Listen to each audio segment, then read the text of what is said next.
पाहू शकता इकडे इतका पाऊस चालू आहे आणि आता वाजले 7:25 झालेत, म्हणजे सकाळचे 7 वाजलेत. या भोकरदन रस्ता इतका जोरात पाऊस चालू आहे.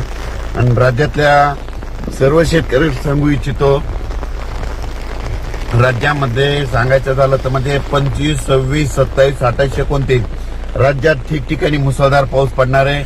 म्हणून स्वतःची काळजी घ्या, पाळीव प्राण्याची काळजी घ्या, म्हणून हा अंदाज लक्षात येतात. पण राज्यातल्या सर्व शेतकऱ्यांना सांगू इच्छितो की हा पाऊस 30 तारखेपर्यंत राहणार आहे, म्हणून हा अंदाज लक्षात घ्यायचा. राज्यात 25 मे पासून 30 मे पर्यंत असाच मुसळधार पाऊस पडणार आहे. सगळ्यात जास्त तुम्हाला सांगतो मुंबई, पुणे, नाशिक, नगर जिल्ह्यात देखील मुसळधार पडणार आहे. सातारा, सांगली, कोल्हापूर, सोलापूर या भागात देखील मुसळधार पडणार आहे. बीड जिल्ह्यात देखील मुसळधार पाऊस पडणार आहे, म्हणून हा अंदाज लक्षात घ्यायचा.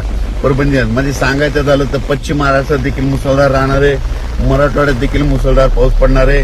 त्याच्यानंतर उत्तर महाराष्ट्रात देखील मुसळधार पाऊस पडणार आहे, म्हणून हा अंदाज लक्षात घ्यायचा.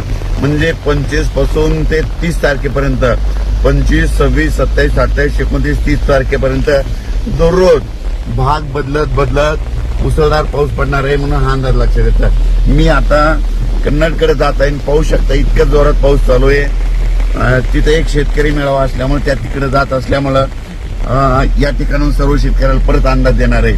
शेतकऱ्याला विनंती की तुम्ही काय करा, 1 तारखेनंतर 7 तारखेपर्यंत आपला पाऊस उगार देणार आहे, तितक्यामध्ये तुम्ही शेतीची कामे आटपून घ्या, म्हणून हे सर्वांनी लक्षात घ्यायचं.